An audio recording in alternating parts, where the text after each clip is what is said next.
Welcome back, everybody. Happy Monday afternoon, or as my kids are started to say, every morning they wake up and say, Happy Koji-Con. So happy Koji-Con, everybody. We are so thrilled to be back again with the team at Emmer Rye. If you had a chance to catch the session earlier today, I know you are as excited as I am for this one. And if you haven't watched that one yet, be sure to go back and take a look, because it really was really eye-opening and informative, and a really thoughtful presentation. So I'm pleased to be welcoming back Alfred Frances, who's the sous chef at Emmer Rye, and he's joined today by owner and pastry chef of Emmer Rye Group, Chef Tavel Bristol Joseph. And I'm going to welcome them into the stream and let them do their own introductions and introduce the restaurant a bit more. So let's welcome them to Koji-Con. Hi, guys. How are you? We're doing good. Yeah, we're good. Hello. Yeah. Hello there. To be back for our second session.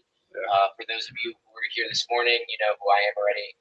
This is Chef T. He is another owner of the Emmer Rye Group. He's also our executive pastry chef. He oversees all the pastry programs for all of our restaurants and really pushes that forward. So we're really excited to be here talking with him.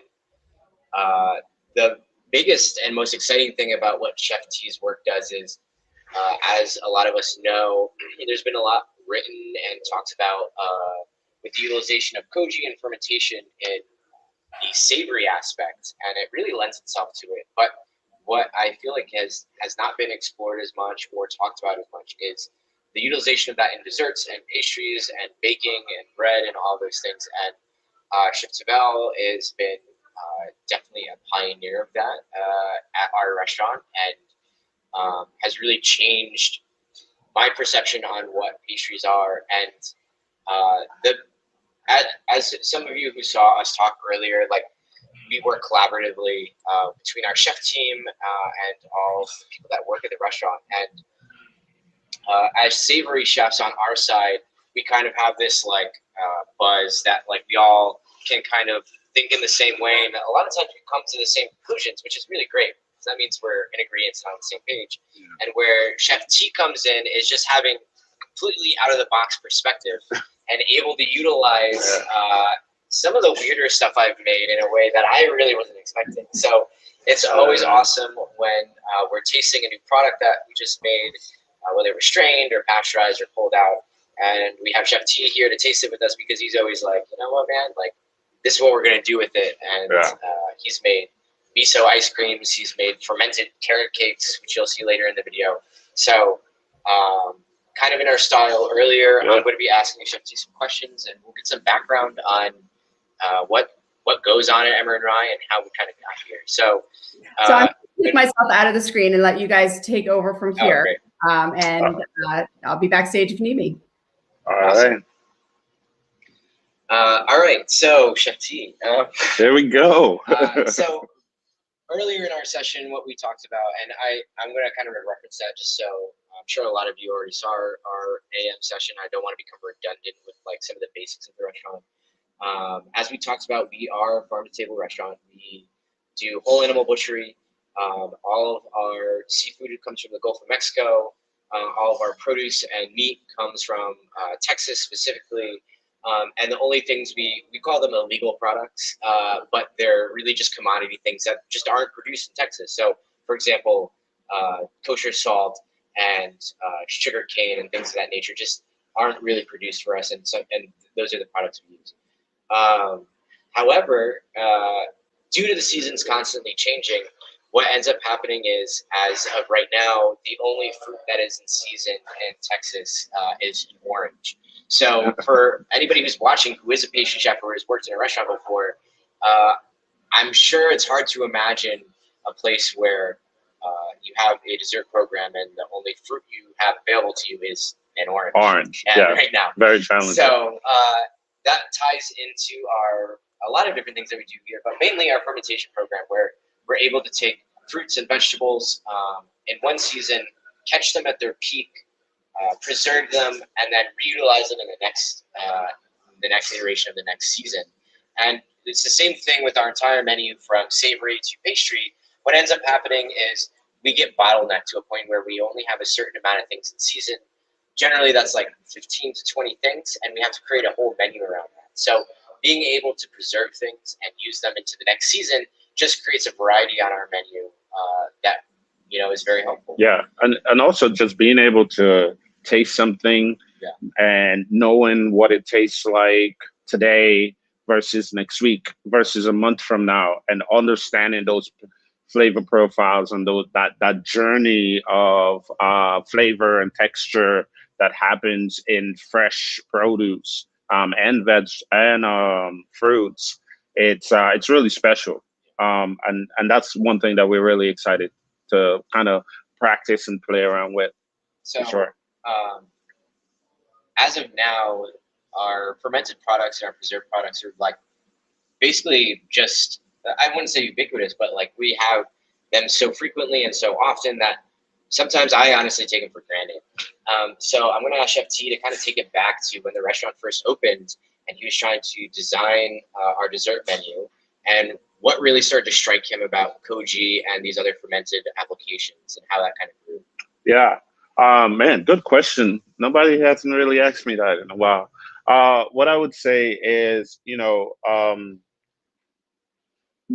for me as a pastry chef, when I'm in this creative space, I'm looking at the flow of the menu.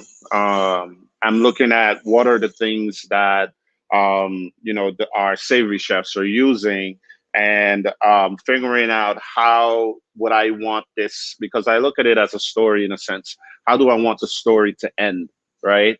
And we don't want this like total separation between the two main characters. You want it to kind of come together and meld. And by watching these savory chefs utilize koji and the nuka beds and things of that nature, it just kind of honestly, I was inspired by you guys, right? Because it was like the amount of knowledge and passion that you showed. It kind of inspired me to say, okay, I want to take this to another level. So that's was like the original. It's like watching what everyone came in and playing around and tasting all these different flavors and finding the beauty in things that wasn't necessarily things that I've tried before or even my style, but understanding and having that level of knowledge really kind of helped me to dig deep and find ways in which I can utilize a lot of those byproducts, those vinegars and things of that nature. Also, I think with Emmer Rye being this farm to table driven by that message, the pastry department had to represent that.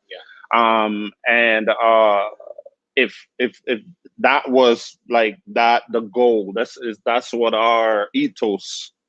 We created that ethos. Like, we're going to utilize as much byproduct as possible. We're going to stay as seasonal as possible. With the pastry department, it is very difficult to kind of change, because I think with the savory menu that can change every day, but with the pastry, it's kind of you kind of go through. You got to kind of you don't have as many options, so you really have to focus on how do we preserve. And there's ways in which we preserve, which is mostly freezing. That's what I knew. Okay, we're gonna buy a whole bunch of this, put in the freezer, and it's gonna be great. But then opening our eyes to, if we ferment something, now we're creating this different level of flavor profile. And coming from the Caribbean, where like earth tone, I don't know how to not pronounce it, but express it in a sense of we're always about building flavor, right? And you always find, that's why in the Caribbean we use a lot of spices and herbs and cinnamon and things of that nature, because those are all earth flavor profiles that you build upon to create this special thing. So by tasting all these fermented vegetables and fruit sometimes that we use, it just like opened up a different door in which we can now create these tones and these flavor profiles and build upon those without having to use like a cinnamon or nutmeg and things of that nature, by using exactly like a dehydrated, fermented, let's say tomato powder, you know what I mean? Getting all the umami and flavor profiles from that and then building upon that. So I don't even have that salt.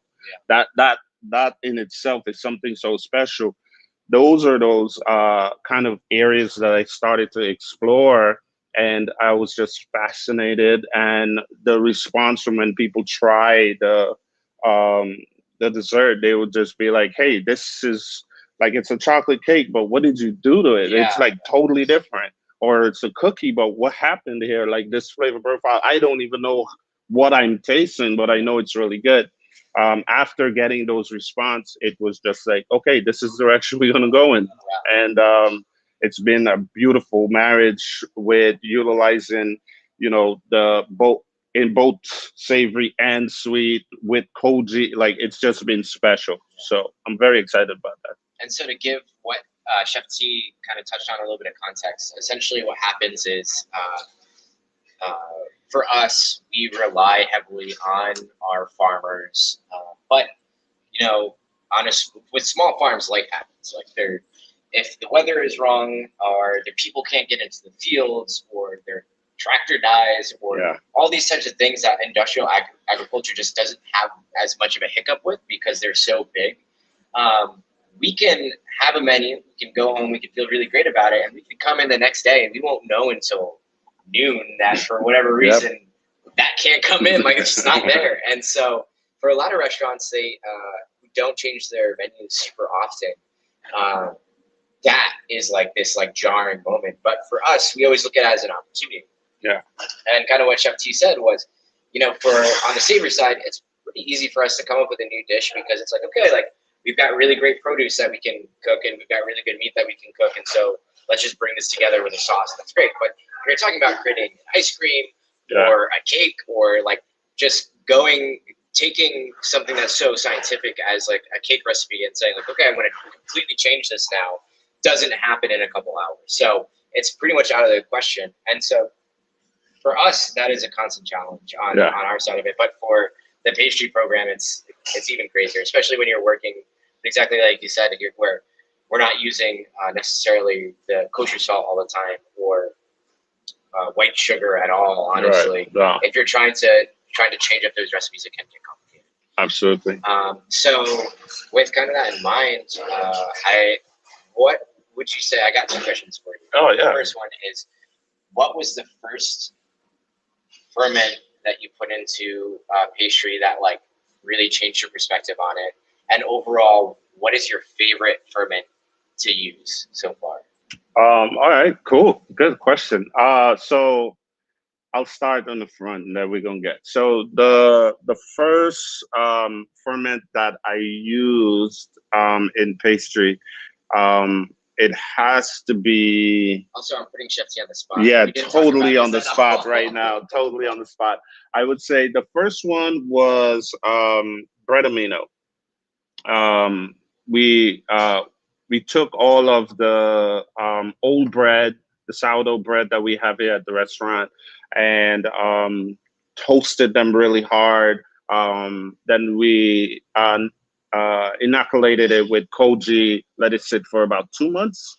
And then vacuum seal it, let it sit for like 2 months, and then that liquid that came out of that dark, rich flavor profile, that was the first one that I was just like blown away, because I added it to ice cream, and it just tasted like cereal milk. Yeah, it's like caramel. And I don't mean to interrupt Chef T, but since the formation of that recipe, we've tweaked it a lot, and this recipe is actually in Koji Alchemy.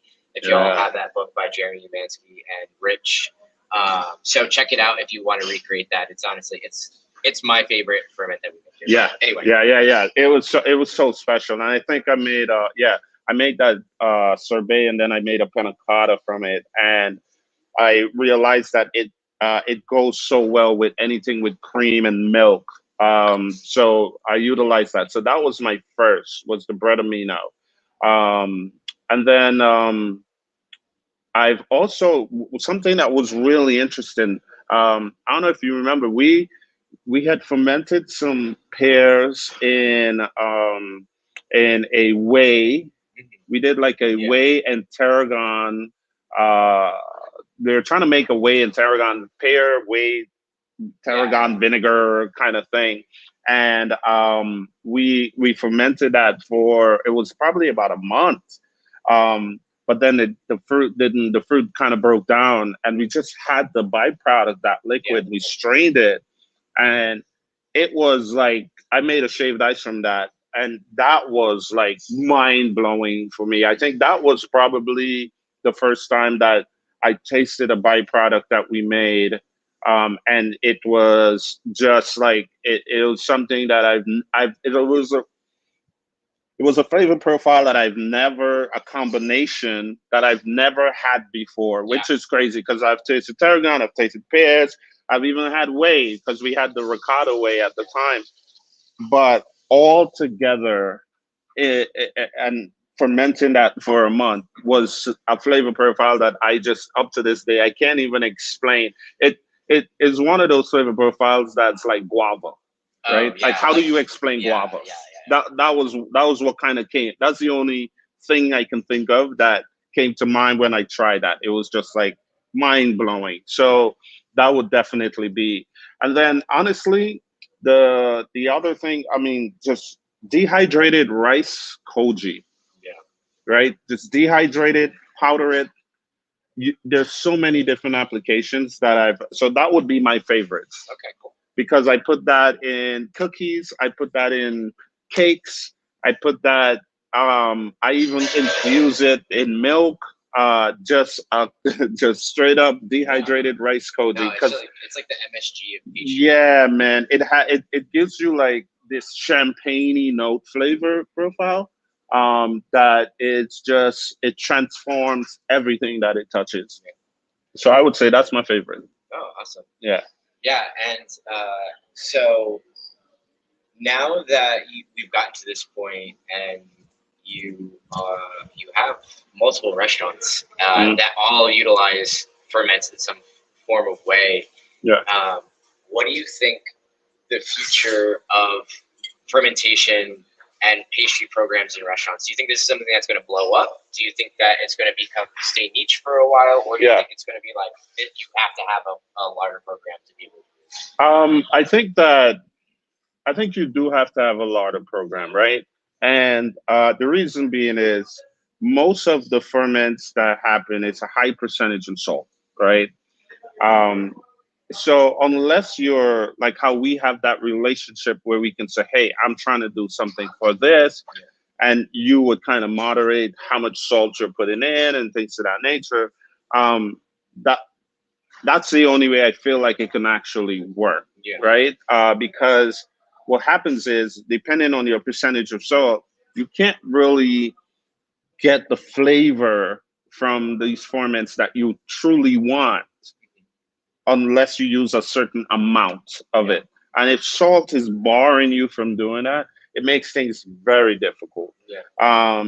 So and I think that even that was some of the challenges that I ran into when we first started using all of the ferments and vinegars and stuff, because it's too acidic, and it's like culturing all the cream and things that I was trying to mix it with, or it was too salty and I wasn't getting to that flavor profile that I needed to get without making it too salty. Until you have those conversations and the awareness of like, hey, like, we are going to use this in a savory program, so let's probably, instead of 10% salt, we use 5, or instead of 5, we use 3. And creating something actually is I think that's where it can kind of develop and get more. So more larder masters like yourself, like, understanding that if we're creating for the entire space and the restaurant, and we want to utilize it in different ways, having that consciousness to say, okay, well, let's create a lane for it, because it's not as there's certain things that just would not work. Not everything do. But we've been able to be blessed to have talented people around us that can taste and kind of push those barriers. But I don't expect everyone to be able to do the things that we do. Um, it has to be kind of catered a little bit. Yeah. Yeah. No, I totally agree, and that's exactly how we kind of do things here. Um, like I was saying, where there's a lot of times where we are just experimenting and trying to create something out of a waste product, or just trying to do something new. And the hardest part about all of this, which a lot of you know, is that just the sheer time investment in a ferment can be a long time. You can do something for 6 months, you can do something for a year, and then at the end of the day, you might struggle to utilize it due to its either flavor profile or like you said, the amount of salt in it. Or the amount of time that you and so it's like, had it for. If I just tweak this, it'll be fine, but it'll be another year from now. Exactly, So exactly. And I've seen somebody ask a question here, like when you use the Hungry Chef, right? That Hungry Chef. When you use dehydrated in cakes, if you sub for flour, absolutely not. Because that has no gluten in it, right? So rice koji has no gluten. So you don't want to take out gluten and add something that doesn't have. Most of the times, if I'm using it, I'm just adding it just like you would add bran to a cake, right? It has no gluten. It's just adding some texture for bites, and it's adding flavor. And that's how you would use it. You would use it in that aspect. If you have a recipe that has like a nut flour, then you can absolutely sub out that nut flour for it, and it works perfect. You don't really have to adjust the regular flour for it. Yeah. And just to answer Corey's question, no, we do still use commodity salt in the restaurant. Our biggest thing is that we try to just minimize its utilization. So there's certain things that you just need to put salt into, and like that just is what it is. But the more misos and shoyus and amino sauces that we make, the more we realize that you don't necessarily need it. So one of the examples I can give to that is we're always very conscientious of our diners' dietary restrictions. Yeah. And so, it's the big ones. It's the soy, the nut, the dairy, the gluten. A lot of ferments have that in it. And so we can't exclude people from dining at our restaurant just due to the fact that we're like, oh, well, we want to use these ferments. Yeah. And so what we try to do is try to balance that to make sure that there's a good mix of things on the menu, or at the very least that it can be removed from the dish, like it's not in the first front end prep of it. Right. But as an example, it's like we have our bread amino. So if there's already gluten in what we're doing, we're going to season it with some bread amino. Right. We make egg white aminos too. This is kind of off topic to the pastry program. Oh, I used that a couple times. Oh yeah. But say, for example, you're making an aioli, you're making a hollandaise, you're making an egg-based sauce. Why not just season it with egg whites? Yeah. But yeah, anyway, for the sake of time, though, I'm going to cut my questions off for Chef T a little bit, and we're going to get into the focus or the technique focus for this program, which is our nukazuke bed. So if Jen, if you could play our nukazuke clip, once again, I'm going to narrate kind of over that. What we're really doing here. So we are Emmer Rye, which for those of you who know, it's 2 grains. So we do have a focus on heritage grains. For our sourdough bread program, we try to mill as many of our own grains as possible. So we have a grain mill in the restaurant, and we buy whole berries a lot of the time. For anybody who's milled grains, though, you'll know that it produces a lot of wheat bran as a waste. And it's almost like, I'd say it's like a 60-40, like you get like 60% flour and then 40% bran. So if you're trying to make 20 pounds of flour, you're going to end up with a lot of bran. So we use that in a lot of different applications. And this one specifically is our nuka bed. So what you see here is traditionally this is done with rice bran, which if you're a region or a culture that polishes a lot of rice, you're going to have the same issue that we do. So here you can see us mixing it with water, wheat bran, salt, and some starter from our last nuka bed that we did. This is going to provide a lactic acid bacteria culture to it. And also, too, you see here that I'm not wearing a glove, which we focus on cleanliness and sanitation and fermentation a lot because it's very important. But you also have to, pay homage to some of the traditional roots with it. Traditionally, nuka beds are stirred with a washed and clean hand, and they say that part of your energy is imparted onto that. So that's what I like to do with mine. I make sure I wash my hands very thoroughly, and then I just try to mix it by hand. It also helps with understanding like the texture of your bed. It can range from porridgey to like wet sand and pasty. Typically, I do a 1-to-4 ratio of water to wheat bran, with obviously it being more water than wheat bran. But it depends on what type of wheat bran it is. So if you have rye wheat bran, for example, it does not absorb as much water as like Reserve Bordeaux or a winter wheat bran. Turn up. So here you see me mixing it up.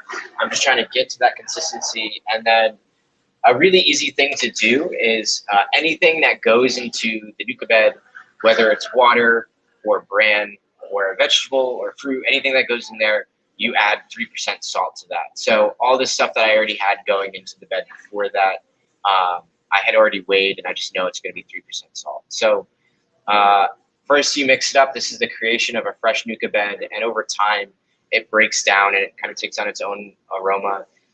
The yeast and bacteria come from the stirring or the aeration, also your hands specifically, and then some vegetables or fruits, whatever you decide to feed it with.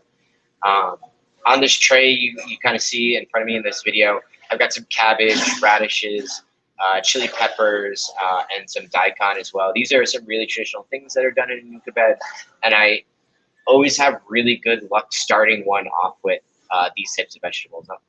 I'm sure that it goes hand in hand. The tradition is usually a really good roadmap to what you should be doing. So what ends up happening, and I'll show you after this clip is done, our current nuka bed that is a little over a year old now.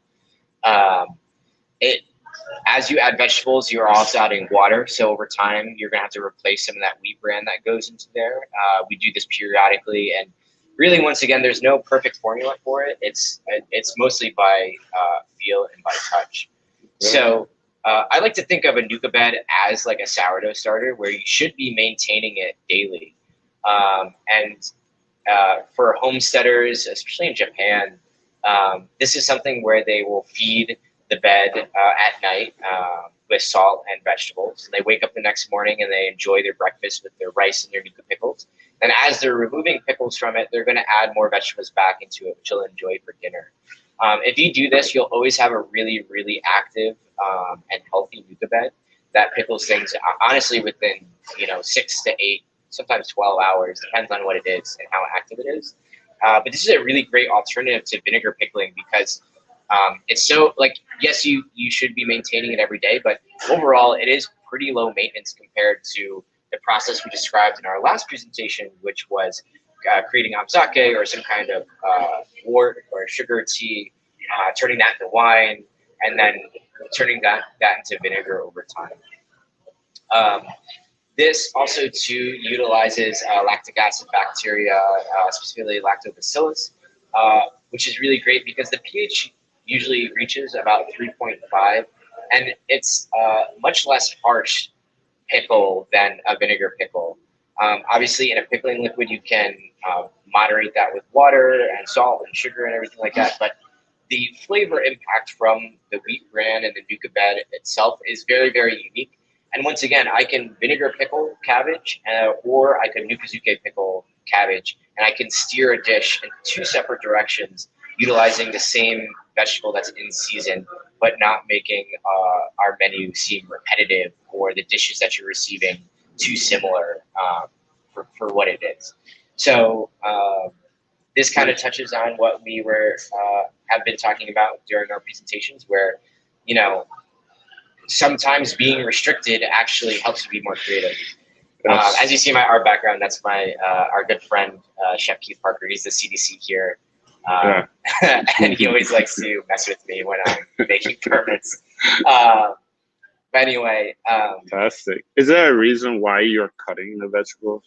Just it's more surface area.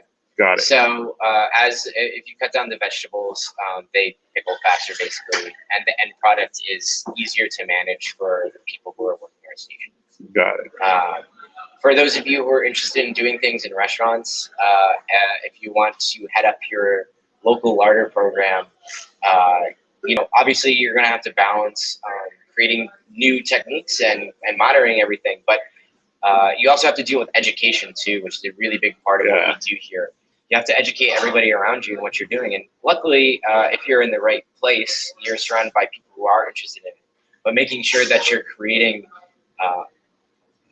making these things accessible to everybody around you is very, very important. The end user in your ferment should always be one of the foremost things in your mind when you're looking to create something new. So as you can see in the video, I've now buried my vegetables. I'm just packing it down and making it even. This is the bacteria and yeast in this ferment are aerobic, meaning they do need air to live and also to attract them. However, especially when you're first starting a nuka bed, any exposure to air also exposes it to mold. And at this point in the nuking process, the pH isn't super low. It's probably closer to 5, maybe 5.5, which honestly is really great for mold. You're also usually putting it into a container or a jar that's covered to obviously keep pests and dust out. And once again, you're just further raising the humidity, and this is koji gone, so I'm sure most of you know that really makes mold. It attracts comm yeast too, and certain lactobacillus strains that make a weird slimy texture that is also unpleasant. So these are e-gen containers. I'm sure we'll probably get a question about that. I can link it into the Slack like I did with some of the other products we use at Emmer Rye. They're really great because they do cover things and allow airflow, but they don't just leave it exposed completely out. So now these are nukazuke pickles that were pickled for 3 days under refrigeration. And this is something I really wanted to touch on with creating a nukazuke bed. So for those of you who are into lactic acid fermentation, one of my favorite things to do is to do the fermentation under refrigeration. What this really does is it slows down the bacterial growth. And honestly, I feel like it creates a better texture in the product. So you get crispier vegetables while still maintaining that same acid load. And then also too, the flavors are way more layered in that because you have all these different lactobacillus strains that kind of come in and out as it gets more acidic. And so you can do it at room temperature, kind of like I said in the cycle where you're feeding it and aerating it every day, or you can get it active and going. Make sure that pH is around like 3.5 and then bury vegetables in it and keep it in there for, I'd say, like 2 to 3 weeks, honestly, until they get super, super funky and strong, which by all means, if that's your thing, that's your thing. But for a restaurant utilization and dishes, it's very important to keep things balanced. So as you can see, I'm washing the excess bran off. You don't necessarily have to do this. The bran is perfectly fine to eat. However, the texture of it isn't always as pleasant. If I'm like eating it for family meal or like a meal or something like that, I just leave it on. There's a lot of B vitamins in the bran that's really, really good for you. And then also just soluble fiber that has been broken down through enzymes and bacteria. But for a lot of our restaurant purposes, we rinse it off. And as you can see here, the texture is a lot different. And you can see that it has started to break down. The bok choy that I had in there looks kind of like sauerkraut. These carrots that are super beautiful have lost their springiness. They still have some texture to them, which is really great. But at the same time, too, they're now like fully seasoned through salt and acid, which is really, really great. You can see this bok choy seems a little bit wilted. Because we did it under refrigeration, it's still nice and crunchy while still being pretty acidic too.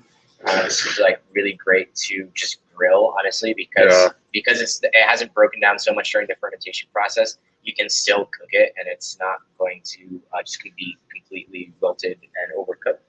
And then we have our peppers too, which I mean I love, spiciness and jalapeno. Yeah, man. So yeah, that is kind of the nuka process. That was kind of like a speed run through it. We'll be answering some questions too. So keep that for the end. And then here you can see me kind of just like cutting stuff up for so we actually ate this for a staff meal. We cooked some snapper, had rice, and then yuca pickles. There we go. Sounds like a good meal. Yeah, no, it was super good. Do you toast my bran? Oh, I'm going to answer Colin's question really quick. We don't toast the bran. We just kind of go for it. With a lot of the whole grains that we get such a different variety, and they have such unique flavors that they don't really need the toasting, honestly. And we also want to preserve not only the bacteria on it, but also the oils that are in it as well. How often do you start packs off? And how many uses do you get out of yours? It's almost indefinitely. It depends on what you're using it for. So if I'm consistently fermenting radishes in my nuka bed, it does get to a point where it's just very hearty, which I'm sure a lot of people here have experienced before too. And so if I want to use it for a different application, I'll usually start another one, or I'll just discard most of it and then just kind of start fresh to get a lot of that like very pungent flavor out of it. So as we did in our last presentation, T and I are going to taste some things. Yes. I want to eat some koji with him. Absolutely. This is the same brick we showed this morning. Once again, this is a long grain rice koji. It's been in the refrigerator for a couple days, and as you guys can see, it's getting pretty moist and wet, like it's breaking down. And there's almost like a syrup on the outside of it. I don't know if you want to feel it. Okay. Oh yeah. Yeah. Oh, So wow. it's very, very sweet. And so I'll cut a piece off for us. And then Chef T, tell us what you smell when you smell it. All right, let me go. Okay, so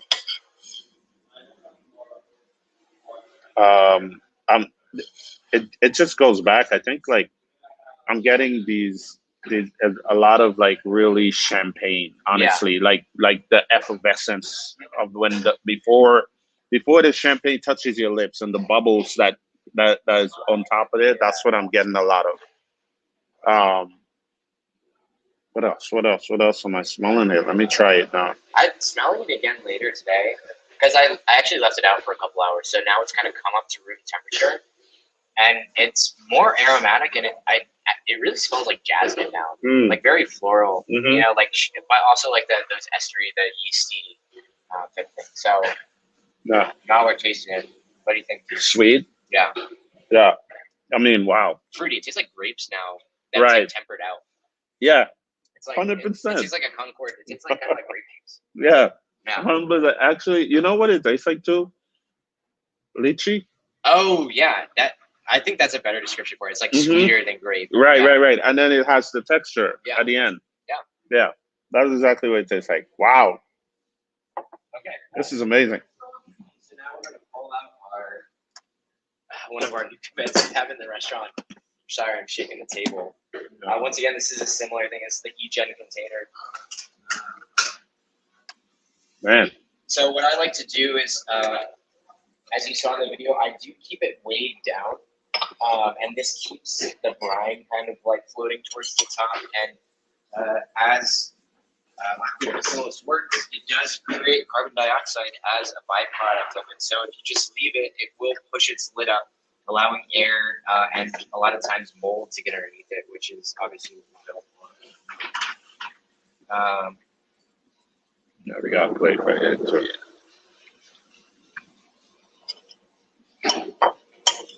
So I put some breakfast radishes in there, and as you can see, this like lost a lot of its texture because it's a smaller vegetable. Oh wow. I also have I know I have a carrot here somewhere. I probably should use a smaller carrot or cut it down, but we'll figure it out. We got a butter knife. Yeah, don't cut it.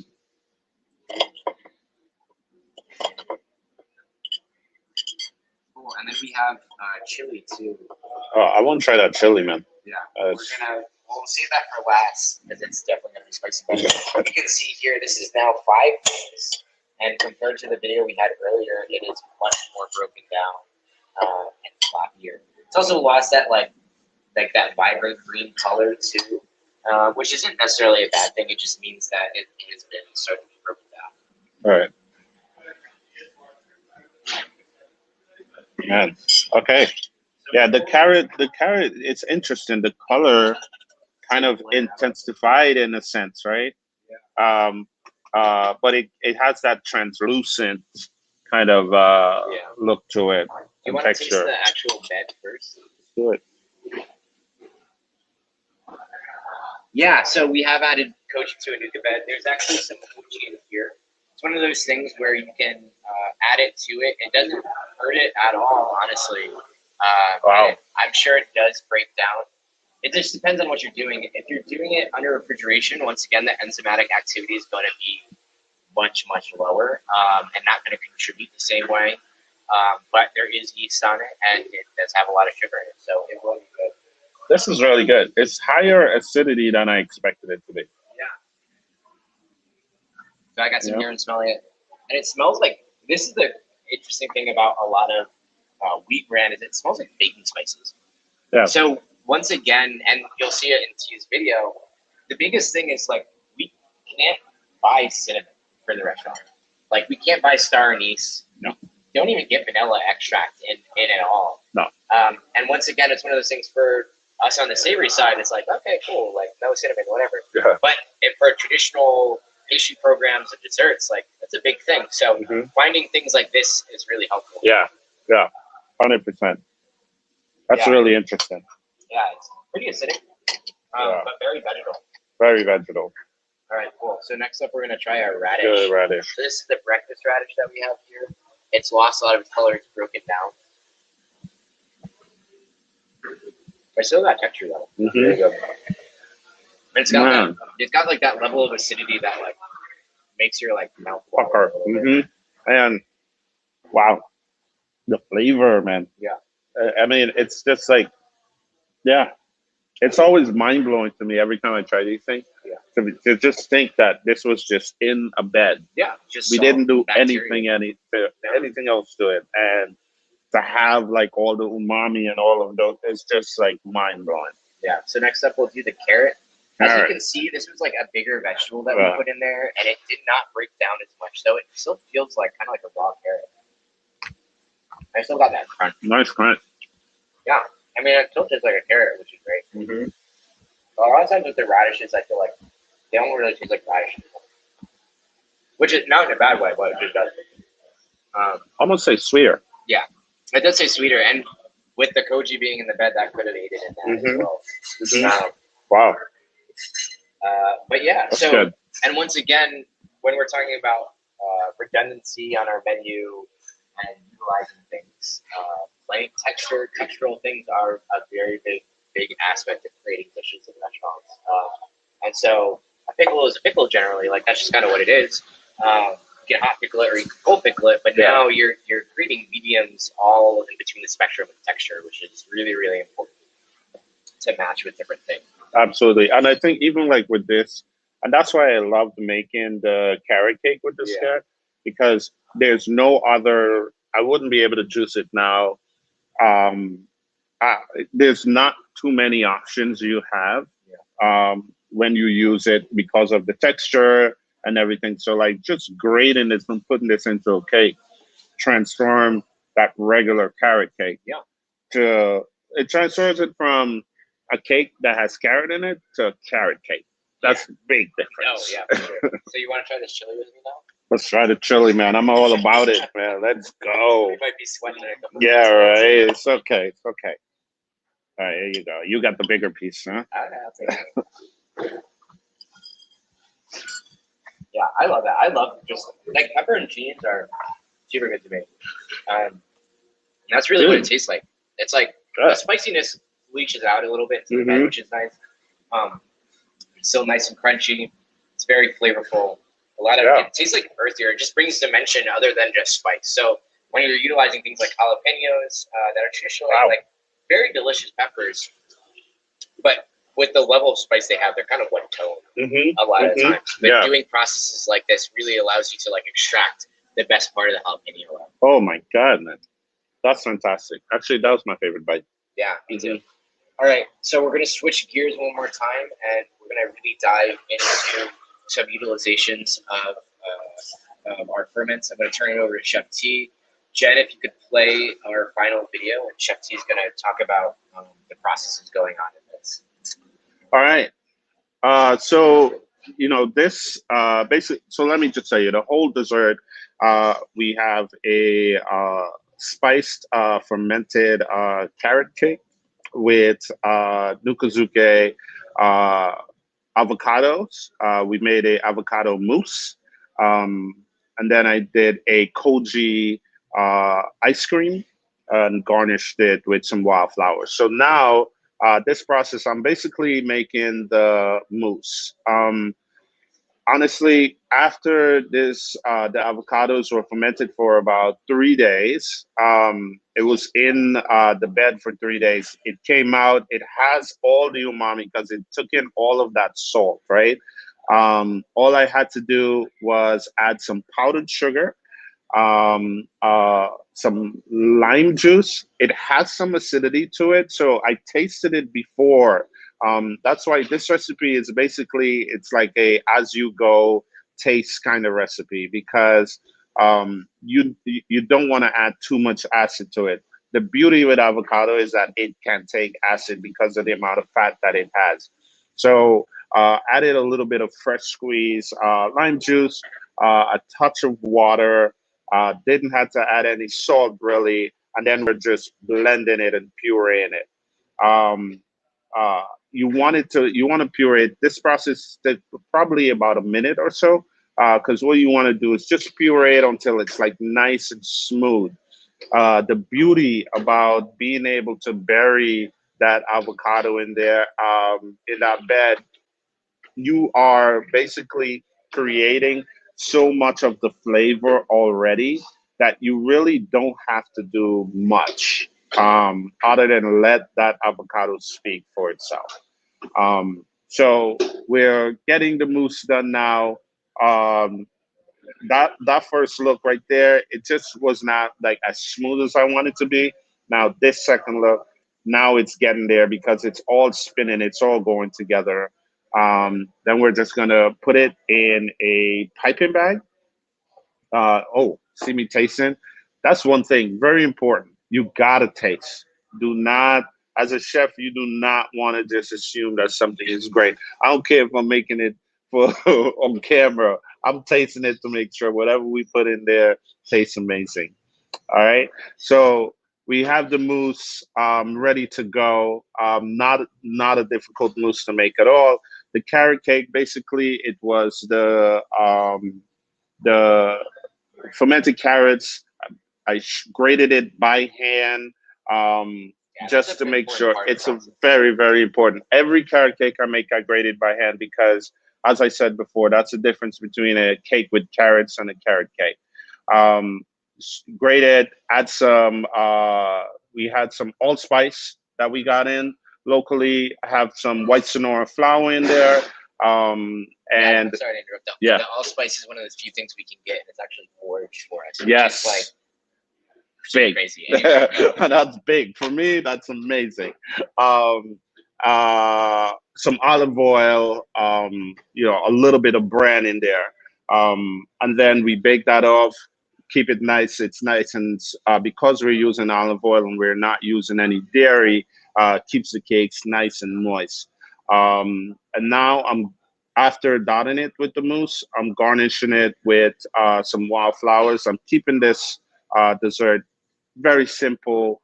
Let the flavor shine. Don't try to complicate it too much. So you have that acidity on top with the mousse. You have the umami from all that fermented carrots in there. And then you're going to have that sweet champagne notes from the koji ice cream. You honestly don't need much you don't need to do much to this dessert. This mousse was super crazy because it, like we were kind of talking earlier, it took on those like baking spice notes that we really can't achieve as easily. Yeah. And so it brought that element to the dish, which you're not going to expect out of an avocado mousse. And honestly, before I met Chef T, I would be very surprised to see avocado in a dessert in general. But for those of you who love the like boba and the avocado smoothies, it's basically the same thing. Yeah, absolutely. And this is your koji ice cream, right? And this is the koji ice cream. So this ice cream is basically dehydrated rice koji. Let it dehydrate for about 3 days at like 110 degrees. And then it just creates like this beautiful sweetness to it. All the flavors kind of intensifies, and yeah, it works well. I just infuse that into the milk that I'm using for the ice cream, and it is like smooth, delicate, and just amazing. So it's one of my favorite ice creams that we make, and that is it. That's the dessert. Cool. So it looks like we've got about 10 minutes left. Let's go to Q&A now and ask us all our questions. Go. Just as a reminder, too, for those of you, Chef T will not be joining us this Saturday for Q&A. It'll just be me. So if you have any pastry-specific questions, I would ask him now for sure. Oh, gotcha. Yes. Okay, so this presentation is not recommended for anybody who's really hungry because that's so good. Holy cow, that looked amazing. Here's a question from Kyle Green, who's wondering what the white powder under the ice cream was. Yeah, so the white powder, we have a lot of egg whites here. So I always try to make some egg whites, make some meringue, and just have it on hand. So it's basically crushed monk's pepper meringue that was in the bottom of that ice cream. Gotcha. Okay, and then Cooking with Q had a question about whether if you're using amazake or similar as a major sugar component for frozen desserts, what are the advantages or disadvantages in terms of water content, residual starches, broken down sugars, having a softening effect, etc.? Wow, that's a big question. Get that one back up there. So basically what this is kind of like the collaboration between our two departments where I make sure the amazake is hitting 17%, which is the usual sugar content for a lot of things that we do here. And then it gets a slight supplementation of raw cane sugar for that too. But honestly speaking, it doesn't have hitting the proper sugar content is more important than there's like a little bit of starch and stuff in there too. That it doesn't affect it too much. Right. Absolutely. Gotcha. And then Stan is asking, have you ever explored trying to remove starches or solids from the amazake to create a koji sugar or koji syrup that can be used where starch and water would be a hindrance? Thinking of koji meringues, especially. I've never made a koji meringue. So you have because you mix in the powder. I made a meringue. Yes. I've used the powder. I'm thinking something that we have used a powder. We treat it. I treat it just like I tried not to make it too complicated, and treat it just like a flavoring ingredient, right? So just as I would if I was gonna put some vanilla in there, or let's say mouse pepper, just like I would do like 2 tablespoons of mouse pepper. When you have a dehydrated product and it's powdered and it doesn't add any gluten to it, just flavor. It's easy to be able to add that in to a meringue, and meringue is so easy to add that stuff in. It's basically the same thing as adding powdered sugar anyway. Exactly. Powdered sugar is just sugar and cornstarch, where the powdered koji is rice starch and sugar. Oh, interesting. In terms of syrups and stuff of that nature, we don't. I don't like reducing koji or like cooking it very heavily like that. I feel like it's lost. It does. And so what we do is when we're going to use it as like a sugar adjuster or anything like that, if it's like an aqueous solution, like a water form based thing, we just make an amazake that will equalize the sugar content when added to it. Where if it's something like we're talking about with a meringue where like starch is already in it, or a cookie or a baked good, the powdered koji just does what it does. Right.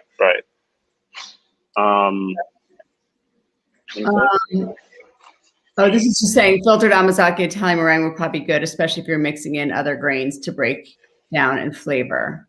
Yeah. Yeah. That'd be good. 100%. Colin had a question about, have you ever done a rice koji macaron? You said you like to substitute dehydrated rice koji for nut flour.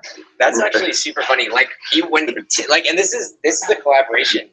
When Chef T said that to me, it literally hit me, and I was like, why have we never made a macaron out of rice koji Right. flour? Right. So, Right. That's definitely on the radar. Yeah, like we're gonna do it this week. So, yeah, we're definitely gonna do that. Can you put our Instagram handles on the banner? Yeah. I know I added it. Now. Follow Chef T and myself on Instagram. Yeah. And also at Emmer Rye. I will put it up. We'll put it up either this week or the next week. Yeah.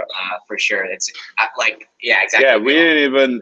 But this is why this is all Yeah. beautiful. You know what I mean? Because we we are still playing and we still kind of just like having fun in this process and learning every single day. So just that alone, I definitely think that would be fun and cool. So here's an interesting question about, because you were talking about sort of the local ingredients. Do you have any reservations with using koji spores that aren't local? Do you have a local source for spores? So that's a really good question. Yeah. We don't. So I purchase all my spores from Japan, and I know that there's a lot of people out there that create their own spores. We just don't have a fully, like, when you're talking about like growing mushrooms and any fungus like that, it's done in a lab and it's done under sterile conditions, the sterile air, and we just don't have that. I know that the chances of creating mytoxins or like a rogue kind of mold are pretty low because our practices are very good, and that growth and that metabolism is very strong in the koji we make. Yeah. But to me, it's just not, for the sake of locality, it's not worth it. And also too, like, the people who were creating spores in Japan have done this for generations now. Like, Yeah. like there, you hit a certain point with all these things that we do here where you just have to say, like, I could either spend a lifetime doing this and only this, or I could delegate that to the people who have devoted generational knowledge to it, which is really, really powerful. Absolutely. Antonio's wondering if you how would you use shio koji in desserts? And I think you maybe say to boost umami or baked goods. I've used it in both. I've used it in a granola, which I mean, and both aspects boost umami for sure. And I've used it in a Texas pecan nut butter, which just had that beautiful toastiness and salt. It was just like that's a good combination there. So I've used it mostly in more like when I'm trying to do like earth tones, dark flavor profile, that's when I'll use it mostly. Yes. Gotcha. And going back up towards the top for some earlier questions, sources for knowledge about nukazuke, any places you would recommend getting more info, how it works and uses? I'm really trying to think. I don't think it was covered in Koji Alchemy or the Noma Guide to Fermentation, but it's definitely talked about in The Art of Fermentation by Sandor Katz. Yeah. His book is honestly like my inspiration. I was a young cook 7 years ago, and I would sit outside waiting to pick up my girlfriend from work, and I had like an hour to kill every day, and I'd read that book. And he is such an amazing writer because it's not like there's recipes in there, and that's always super useful, and there's always techniques in there, but he tells the story about and the origin of a lot of these ferments, and reading his work inspires me to get creative with the different things. Like I kind of said, like I went through, like creating a nuka bed is pretty straightforward, and because it's just lactic acid bacteria, if you're stirring it every day and feeding it, you don't even need the starter really. So the sky's kind of the limit for that for sure. But I would definitely read Sandor Katz's The Art of Fermentation, or I think it's also in Wild Fermentation too, if you have it. Great. And I think those books are all at the Chelsea Green site, which is as a reminder, they're offering a 35% off discount for all KojiCon registrants with this code right here. PWeb 35. So definitely check that out if you're interested in picking up any of those books. And I think we have time for just a couple more questions. I'll let Michelle do that. You mentioned something about the container. Would share the sources for the containers on. Yeah, I'll put that on Slack after this.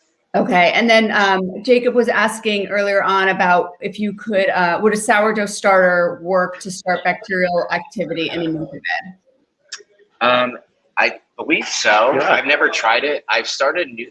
I think did we do that one time too? Well, my only fear is that there is a really large presence of yeast in it. So if it's not maintained very well, you might run the risk of doing that. But the best starter for if you're going to start a nuka bed or actually a sourdough starter, if you're trying to start a sourdough starter, raw kombucha is a really great source for that. And I've jump-started both of those processes with that before. And it's really good because it moderates the pH very easily because it is mostly water. And the pH of it isn't super low. So you're not dropping it down drastically, but it gives you a really, really good jumping point for things of that nature. Did you say kombucha? Is that what we said? Yeah. Raw kombucha. Raw kombucha, great. And then Antonio was asking whether you could put a protein like fish in the nuka bed. Yeah, so that is something that is traditional practice of doing it. I've done it before, basically like an anchovy style. It's very pungent. I mean, I liked it a lot. I'll eat anchovies out of it. It was pungent. But it was it was very intense. And you said you wouldn't want to mix it with the vegetables, but honestly, I mixed mine with vegetables, and the vegetables were really good, and the fish was good. You know what I mean? I really enjoyed that. It was like having, it's like putting anchovies on pizza. Awesome. I think it's time for one last question, and Thomas is asking if you have any tricks for reducing gluten while baking with koji. The only time I've ever done it, I did like this. I was doing a cake. It's like I wanted to do an olive oil cake, and all I did was let it sit in the refrigerator and bake it the following day. It gave it broke down the gluten just a bit. I haven't gotten like fully in depth with it. I just basically tried it one time, just because I wanted that cake to be probably one of the softest, most like flaky cake that I could have made. So I've done that once, but I only did it for one day. Next time I'll probably try it for a longer time and see how much it actually breaks down. Excellent. Well, I know you guys have a busy night, so I'm going to cut it off here. Thank you so much for joining us today and for sharing so much amazing knowledge and insight. This was really fascinating. All right. Thank you so much. Yeah. Have a good night, you guys. Take care.